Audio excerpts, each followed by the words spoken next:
Hello and welcome to the SWS topper talk. और आज हमारे साथ हैं निहारिका श्रीवास्तवा, जो कि एसडब्ल्यूएस की 2022 बैच की विद्यार्थी है। Niharika joining me live from Dhanbad, right? So Yes. Niharika, thank you very much for your time. आज हम बात करेंगे हिंदी के एग्जाम को लेकर, in which Niharika scored 96% last year. So Niharika, exam है मंडे को 27 तारीख को। So last minute tips to the students. पहली बात तो मैं करूंगा निबंध को लेकर, बिकॉज निबंध में किस तरह का अप्रोच होना चाहिए, what are the things that student should keep in mind जब वे निबंध लिख रहे हैं, उसकी इन 2 दिनों में तैयारी कैसे करें, और एग्जाम लिखते वक्त निबंध में किस तरह की गलतियां वो ना करें, उस पर किस तरह से ध्यान देना चाहिए, उसके बारे में बताइए। Before I begin, thank you very much, sir, for giving this opportunity. And जब हम निबंध की जब हम बात करते हैं, हमें ध्यान में कुछ बातें रखनी होती है। जैसे टोटल 5 निबंध आते हैं। Yep. आपको सबसे पहले पढ़ना है क्वेश्चन को बहुत अच्छे से, कि आपको ये नहीं देखना है कि आपको कौन सा निबंध आपको अच्छा लग रहा है, आपको पसंद आ रहा है, अच्छा मैंने ये सोचा था वो आ गया, अब मैं वो लिख दूंगा। नहीं, आपको देखना है कि आपको किसमें कंटेंट आ रहा है। और निबंध हमेशा हमारे ऊपर होता है कि हम उसमें क्या वर्ड्स डालेंगे, क्या डालेंगे। अगर आप कहानी लिख रहे हैं, मैं अगर बेसिकली अगर कहानी की बात करूं या फिर नैरेटिव की बात करूं, तो उसमें होता है कि आपको आना चाहिए, आपकी इमेजिनेशन पावर स्ट्रांग होनी चाहिए। आप क्या वर्ड्स यूज कर रहे हैं, आप कैसे सेंटेंसेस बना रहे हैं। कभी भी निबंध में ये नहीं होता है कि हमें बड़े बड़े वर्ड्स यूज करने हैं या फिर कुछ भी मतलब मन में आ रहा है कुछ भी लिख रहे हैं। छोटे छोटे वाक्य लिखे, लेकिन आप जो लिख रहे हैं आप उसके लिए कॉन्शियस रहे, आप क्या लिख रहे हैं, आप किस लिए लिख रहे हैं। क्योंकि आप उस पेपर के थ्रू आप एग्जामिनर को आप खुद का बता रहे हैं आप क्या सोचते हैं।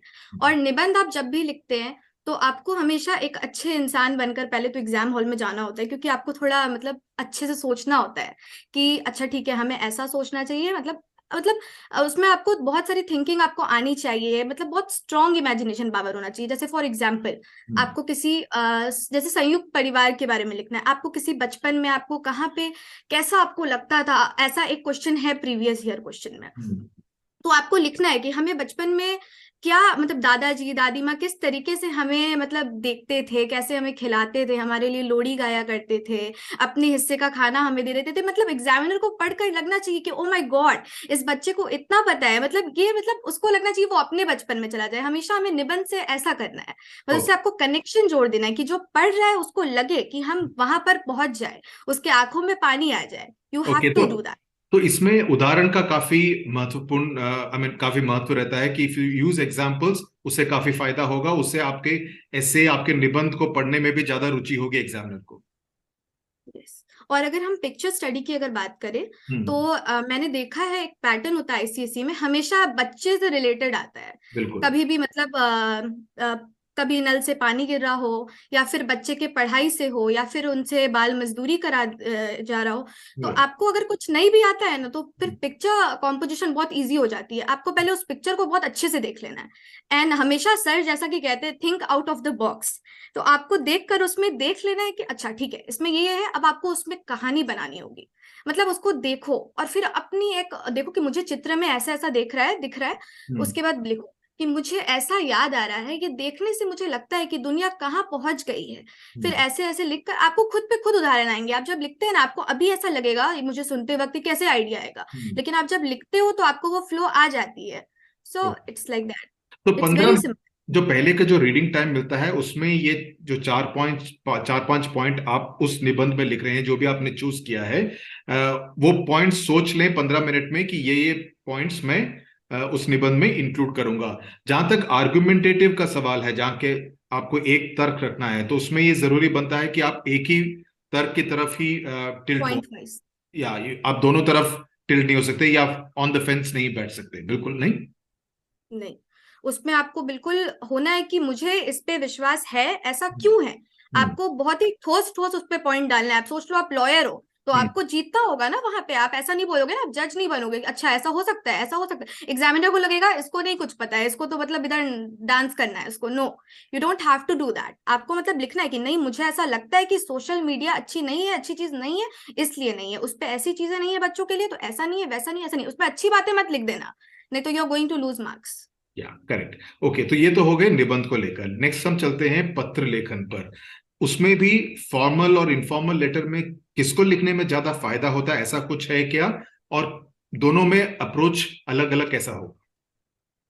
अगर आप वैसे वाले इंसान हैं जिसको मतलब कहानियां नहीं आती है बनाने उतने ज्यादा, मतलब आप इनफॉर्मल नहीं हो पाते हैं, तो फॉर्मल लिखना चाहिए, क्योंकि हम्म। फॉर्मल में आप उसे जानते नहीं है, तो ऑफ कोर्स आप कहानियां नहीं बनाएंगे। आप हम्म। बहुत कट टू कट लिखेंगे, क्योंकि वो इंसान जो है वो हमेशा बिजी इंसान है। आप करेक्ट। या तो प्रधानाचार्य को लिख रहे हैं, स्वास्थ्य कर्मचारी को लिख रहे हैं, किसी को भी आप लिख रहे हैं, वो बिजी इंसान है, वो आपका लेटर क्यों पढ़ेगा? वो कहानियां नहीं पढ़ सकता ना, हम्म। उसे कुछ भी आपसे कोई अफेक्शन नहीं है। तो हम्म। आपको बहुत ही पॉइंट टू पॉइंट लिखना है कि पहले तो उसका जो फॉर्मेट होता है, काफी ज्यादा कंफ्यूज होते हैं लोग उसमें। हम्म। आपको लेफ्ट साइड से मार्जिन से बिल्कुल स्टार्ट करना है, सेवा में जिसको आप लिख रहे हैं कहाँ है, और पिन कोड हमेशा डालें।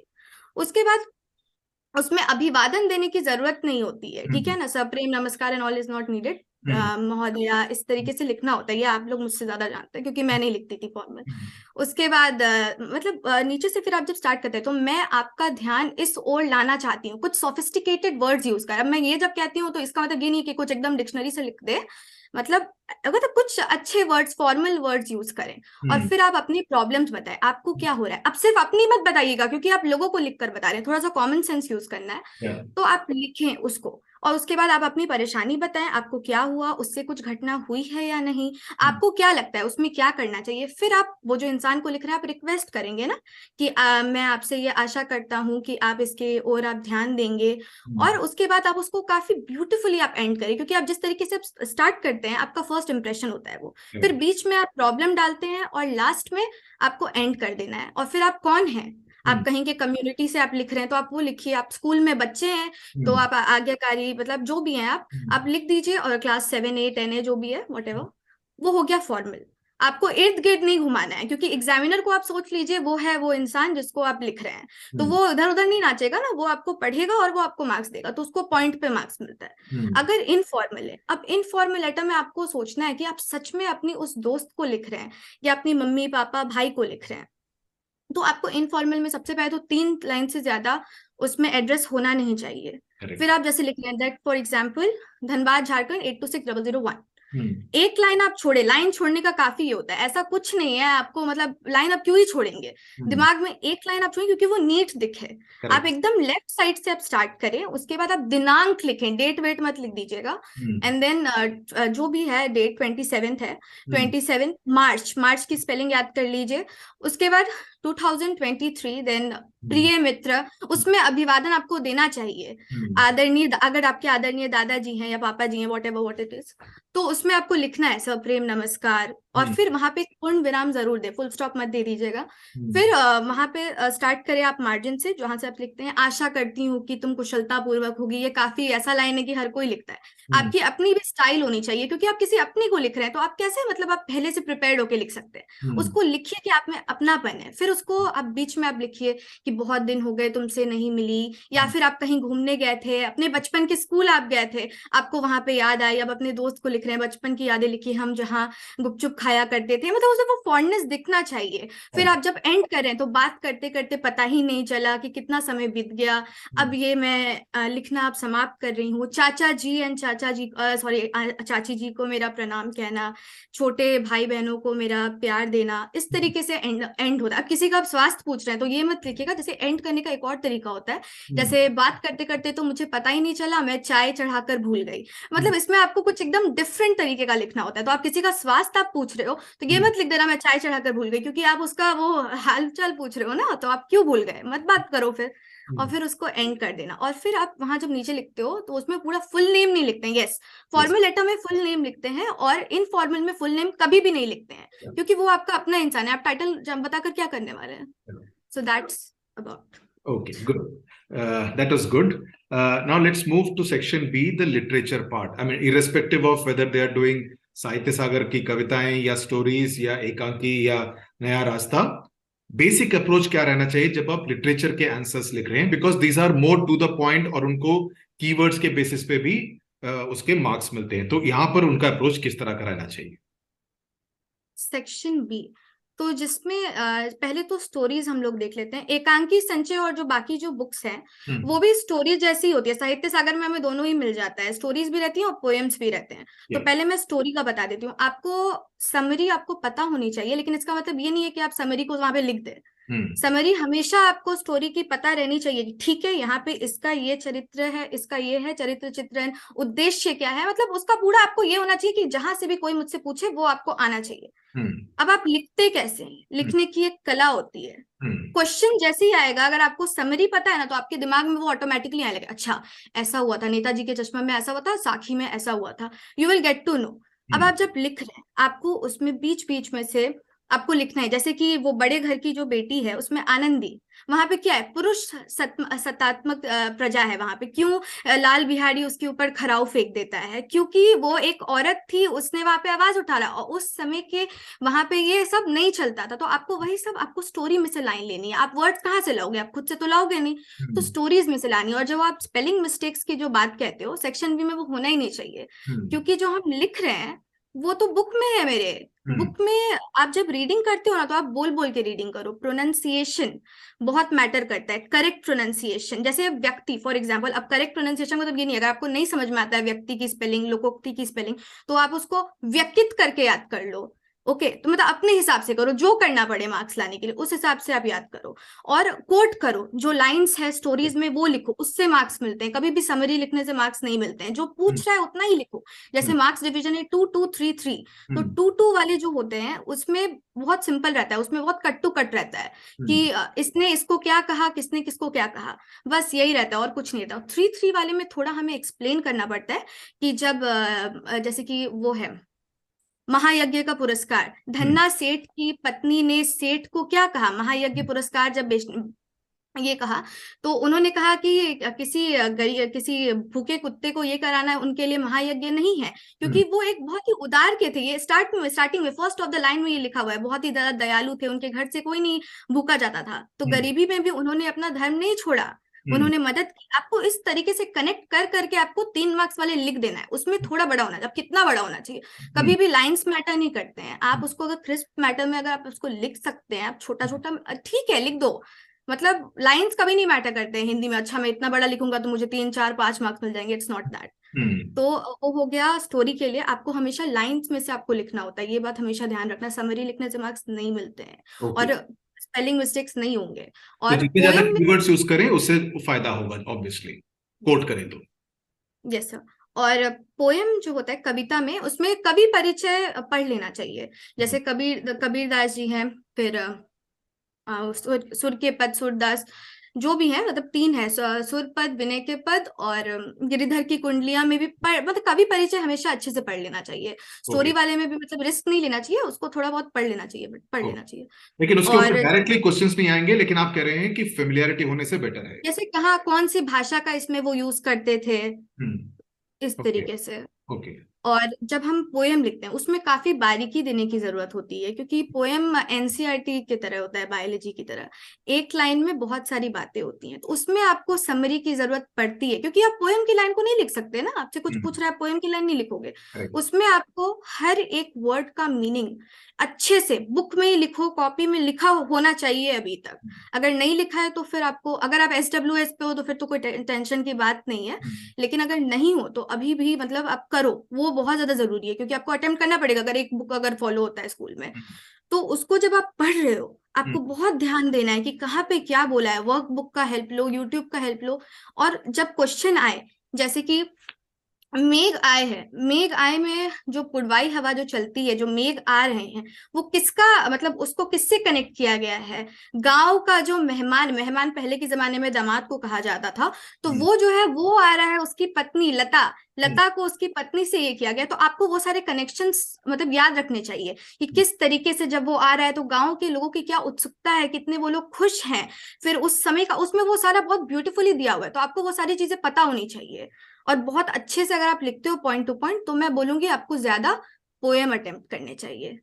अगर आप ये सोच रहे हो कि मुझे क्या अटेम्प्ट करना चाहिए, क्या नहीं अटेम्प्ट करना, एक एक तो पहले सब में करना है, अगर एक बुक फॉलो होता है तो इस हिसाब से करना चाहिए। ओके सो ये तो हो गई लिटरेचर की बातें, both poems as well as stories.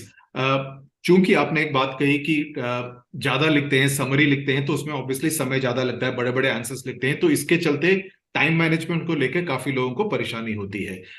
Time management, हालांकि हिंदी के पेपर में बाकी पेपर्स के मुकाबले ज्यादा समय मिलता है, फिर भी थोड़ा सा स्ट्रगल रहता है। सो टाइम मैनेजमेंट के लिए कोई खास tips?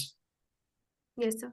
Sir time management actually मतलब हम जो सोचते हैं ना एग्जाम हॉल में हो रहा है, वो एक्चुअली हमें एग्जाम से पहले ही अपना टाइम मैनेज करके जाना होता है। बहुत ही ज्यादा सिंपल है, आपको पहले ही अपने माइंड को प्रिपेयर कर लेना है कि आपको ऐसा ऐसा यूज करना है। आपको इतना ज्यादा श्योर हो जाना है कि आपको ये आता है, आप वही स्पेलिंग यूज करना जो आपको आता है, जो नहीं आता वो मत यूज करना। जैसे ऐसे होता है, ऐसे में आपके ऊपर है आप क्या लिख रहे हो, कोई आपको नहीं इंस्ट्रक्ट कर रहा है, तो वही चीज लिखो। आप गलत लिखोगे आपका मार्क्स कट जाएगा। ज्यादा काटाकुटी नहीं करना है। अब क्या सोचना है, बहुत ज्यादा सिंपल है, बात करो मत किसी से, कुछ इधर उधर देखो मत, क्योंकि ज्यादा अपने दिमाग में सीन हो सकता है। मेरा कहना है कि बस आना चाहिए कुछ, अगर पिक्चर आना चाहिए तो अभी हिंदी बुक की ही आनी चाहिए। तो आप जब पढ़ रहे हो आपको बहुत अच्छे से सब कुछ कर लेना है। अब जब आप एग्जाम हॉल के अंदर जब जाते हो, इफ पॉसिबल मेडिटेशन करके जाओ, बहुत अच्छा होता है। काम रहोगे, बैठो पेपर में, किसी से कोई डिस्कशन मत करना, बात तो करना ही मत, और स्पेलिंग तो पूछना भी मत, नहीं तो बहुत प्रॉब्लम होने वाली है। उसको प्रोनाउंस जब आप करते हो ना, तो तब आधा काम हो जाता है। उसको प्रोनाउंस करो, छोटी ई बड़ी ई कैसी लग रही है, जल्दी से बोलते हैं, थोड़ा सा समय लगता है। तो ये सारी प्रिपरेशन आपकी हो चुकी है, मेडिटेशन आपने कर लिया, अब आप बैठते हो, आपको 15 मिनट मिल रहा है, that's the golden time, you can't waste it. उधर इधर मत देखना, अरे ये आ गया वो आ गया, नो नो नो। उसको पढ़ो, ऐसे कैसे आपको चूज करना है, आपने सब कुछ कर लिया। इस बार ग्रामर जो है वो आपको चूज करने का, तो उसमें आपका टाइम बच रहा है। लेकिन अब डायरेक्ट ऑप्शन पे मत जंप करना। ऑप्शन पे नहीं जंप करना है, आपको पहले देखना है, क्योंकि अभी वो लोग ट्रिक करेंगे। सबको पता है स्पेलिंग्स नहीं आती है बच्चों को हिंदी की, तो अगर आपको आंसर पहले से अगर पता है तो आप अपने दिमाग में सोचो इसका स्पेलिंग कैसे हो सकता है। क्योंकि अगर आप ऑप्शन अगर देख लोगे आप कंफ्यूज हो जाओगे कि अरे छोटी थी, नहीं नहीं बड़ी, नहीं नहीं छोटी बड़ी, इसमें टाइम चला जाएगा। तो अगर आती है तो एक बार पहले से सोच लो, और वो 15 मिनट के ही समय में कर लो, अगर हो सकता है तो। अगर नहीं हो सकता इट्स ओके। अपठित गद्यांश जो है उसको पढ़ो, मतलब ऐसे एक बार जल्दी से एक बार रीड दे दो, उसके बाद ध्यान से पढ़ो। वो 1 मिनट में हो जाता है, हम लोग फास्ट रीडिंग करते हैं। और मतलब मैं ये नहीं करी कि पेंसिल से उसको मार्क करने लगो, लेकिन रीड ऐसे करो कि अपने लिए उसको पॉइंट थोड़ा थोड़ा हल्का हल्का दे दो, कि पता रहे कि ऐसा है, मुझे ऐसा लिखना है। अब डायरेक्ट गद्यांश उठा कर नहीं लिख देना है, उसको आंसर जैसे फ्रेम करते हैं वैसे लिखना है। आपको पॉइंट्स तो आप मतलब घर पे ही आप अपने वो कर लेते हैं, क्योंकि प्रीवियस ईयर क्वेश्चन ही रिपीट होते हैं, बहुत जनरल एनवायरनमेंट से आते हैं ऐसे के क्वेश्चन या कुछ भी। और सेक्शन बी में तो आपको पढ़ के जाना है, पढ़े हुए हो तो सब आता है, स्पेलिंग्स मैंने बता दिया। अब आप जब बैठ रहे हो, 15 मिनट हो गए, कोई बात नहीं, अगर और 3 मिनट आपको लग रहा है सोचने में, इट्स ओके, नो प्रॉब्लम। मैं कहती हूँ कि पहले अटेम्प्ट कर लेना चाहिए ऐसे, आपको जिस हिसाब से पेपर मिल रहा है, क्योंकि उस समय आपका दिमाग बहुत फ्रेश होता है। तो आप लिख लो उसको, मतलब सोच सोच के, कोई बात नहीं बीच बीच में लगा, लेकिन रीड कर करके लिखना। आपको बहुत कॉन्शियस रहना पड़ता है कि आप ये लिख रहे हो वो लिख रहे हो। आपने जब लिखा तो आप लिखते लिखते आपको लगा कि अरे नहीं बहुत समय जा रहा है, तो उसको एंड करने की भी आपको आनी चाहिए। वो सब चीजें आपको पता रहनी चाहिए कि आपको एंड, अब एब्रप्टली मत एंड कर देना, अच्छा 40 मिनट हो गए, नहीं अब तो उसको डालो खत्म, नहीं वैसा नहीं करना है। आपको उसी हिसाब से लिखना है कि ठीक है मुझे इस पॉइंट पे अगर एंड करना पड़े मैं एंड कर पाऊं। आपको लेटर को एंड करना है, कर दिया। 35 या 40 मिनट्स में बहुत अच्छे तरीके से आपका ऐसे हो सकता है। 15 से 20 मिनट में आपका लेटर भी हो जाएगा। अपठित गद्यांश आपने पहले से ही मार्क किया हुआ है, अगर नहीं किया वो भी जल्दी हो जाएगा, 5 मिनट लिखने में आपको 6-7 मिनट से ज्यादा लगेंगे नहीं, अगर लग रहे हैं तो 10 मिनट्स। उसके बाद वो जो है व्याकरण सेक्शन, उसमें 10 मिनट से ज्यादा किसी को भी नहीं लगेंगे। मेन बात होती है हिंदी की, जो दिमाग लगाने वाला जो सेक्शन था वो आपने कर लिया है। अब स्टोरीज करना है। स्टोरीज में तो आपको स्टोरी पहले से पढ़ के आप आए हो, वो ज्यादा समय नहीं लगता है, उसमें आपको 10 मिनट्स लगेंगे, हो गया। पोयम, पोयम सबसे इंपॉर्टेंट चीज है। अगर आप उसको अटेम्प्ट कर रहे हो, अगर ज्यादा अटेम्प्ट कर रहे हो, उसमें आपको बारीकी से लिखना है। उसमें थोड़ा समय लग सकता है, 15 से 20 मिनट लग सकते हैं। तो वो मत सोचो कि मुझे कैसे टाइम मैनेज करना है, वो मैनेज हो जाता है। अगर आप अपने आप को पहले से अगर प्रिपेयर करके जाते हो तो वो मैनेज हो जाता है। और राइटिंग स्पीड की मैं बात अगर करूं तो वो आपको आ चुका है, क्योंकि आपने ऑलरेडी 8 पेपर्स दे चुके हैं, ये आपका 9th पेपर है। अब हाथ में दर्द हो रहे हैं तो rub your nails, rub your nails, okay, in between you have to do these things, drink water, okay, take deep breaths, don't worry and don't take the tension that nahi hoga nahi hoga nahi hoga. You don't have to say that. Be confident, you will be able to attempt the paper and you will get a 96 or 97 or 98. Okay, great. Very positive. In fact, one of the things that I'm telling students is that at least जितना भी समय अभी 27 तारीख सुबह से पहले बचा हुआ है। उसमें आप जो भी पुराना अखबार हो हिंदी का, या कोई पुरानी मैगजीन हो, घर पे पढ़ी हो या नेट पे हो, आप हिंदी पढ़ते रहें, ताकि एक तरह से वो वाक्य के साथ फेमिलियरिटी रहे। And specially I am saying this to students from south India और from eastern part of India, north east, जहां पर हिंदी इज नॉट अ बोलचाल की भाषा on a daily basis. So there is a sense of स्त्रीलिंग पुलिंग में भी कभी कभी गड़बड़ी हो जाती है। So the more you read, आप स्पेलिंग्स लिख के रखें, बात करें हिंदी में at least for the next 1.5-2 days, so that you are a little more comfortable with the language. I must tell all those who are listening that Niharika is also a poet. कविता लिखती हैं, lot of debates she participates in. She has sent me quite a few of her videos, and in fact when she was part of SWS, we used to do a Sunday speaking session, जहां पर Niharika was a very regular person who would always present her thoughts. So she's someone who is a very forceful kind of speaker and takes part in a lot of debates. So I wish her well.